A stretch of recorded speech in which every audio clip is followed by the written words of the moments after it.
Alright guys, we're back with the Homelab this is going to be a shorter video. It's really not much to do. So what I'm planning on doing is getting the network brought in to the rack. So somewhere on this wall over there, I will just be going on one of the channels. Just running along probably that channel, coming the top, straight down. Doesn't need to be absolutely perfect. It's up against the wall, and I'm going to leave a loop probably hanging behind it, or just make it where it's an actual network jack on the wall. I haven't decided how I want to do it, or if I want to change it in the future. I'm putting a ring on there anyways, low voltage cut-in ring, so that's going to be brought in. So this one just needs standard 1 gigabit backlink going to this, to the actual internet providing.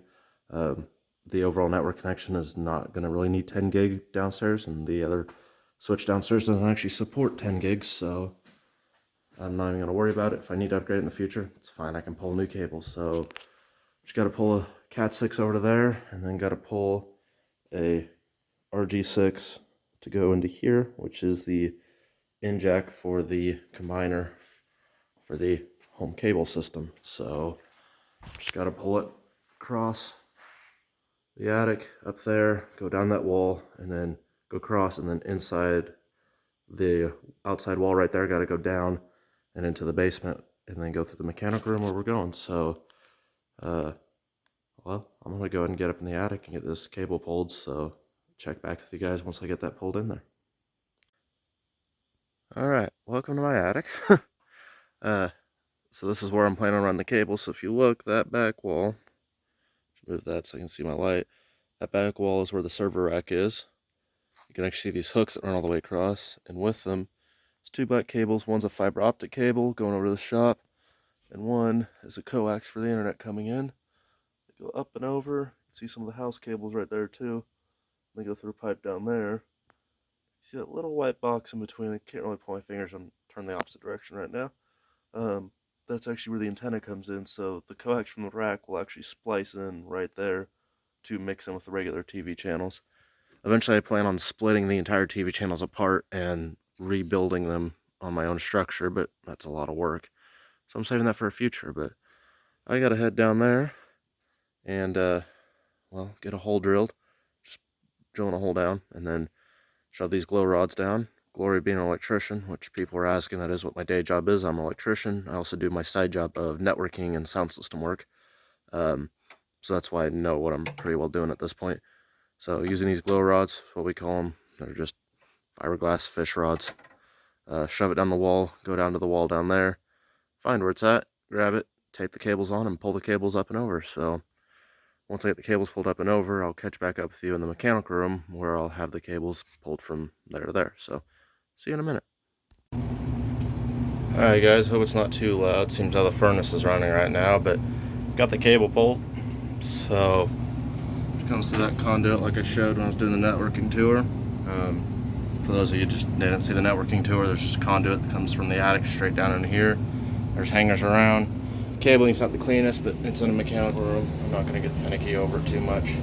Comes up into the back of the network rack, so that's where this is going.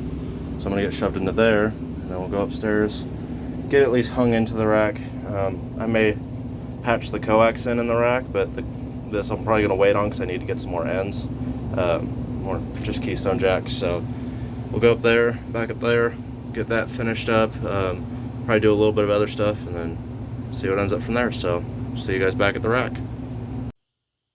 Alright, we are back up here at the rack. Here is the cable. This is actually the tester I use for work. It's the Scout Pro 3. I really like it. It's a $90 tester, but it does distance, it does coax, it does phone, it does all the proper checks. So people were wondering, that's the actual tester I use. But there's the cables coming out of the wall. The coax is eventually going to loosen itself up, or it's going to want to fall better, like the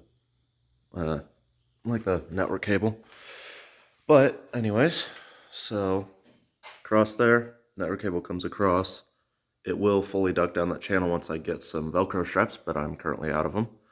So then, following down, coax runs across. Hard to tell because they're all black cables, but goes across into the back of the combiner for the TV station. So, with any luck, turn this on. So I've already got the probe on the other end. It's already found ID 1, so that's the probe. Go and check. And and look, it passes. So just take this, do it one hand and unplug it on top of the rack. And this will eventually plug in right here, which for now I'll just go and plug it in, but there will be pass-throughs right there. Just RJ45 Keystone pass-throughs, so that everything will be clean. But yeah, that was this short adventure on getting this all put in there. Next one will be is upgrading the RAM in these guys.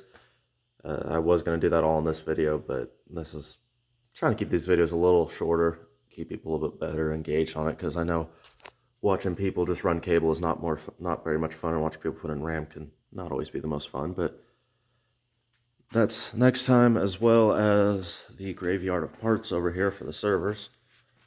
So there's the 3 servers. There's the spare parts servers for the old ones, so a spare one. These 3 are going in the rack. Drive caddies for these 3.5-inch ones. The first set of RAM for one of them, waiting on the other 2. CPUs, 10 gigabit NICs, RAM for the old servers. And then these are no longer needed, but these are the quad port gigabit cards that are actually designed for the HP ProLine DL360p servers. So, yep, that'll be it for this video. Hope you guys enjoyed it, even though it wasn't the most entertaining, but I'll catch you all in the next one.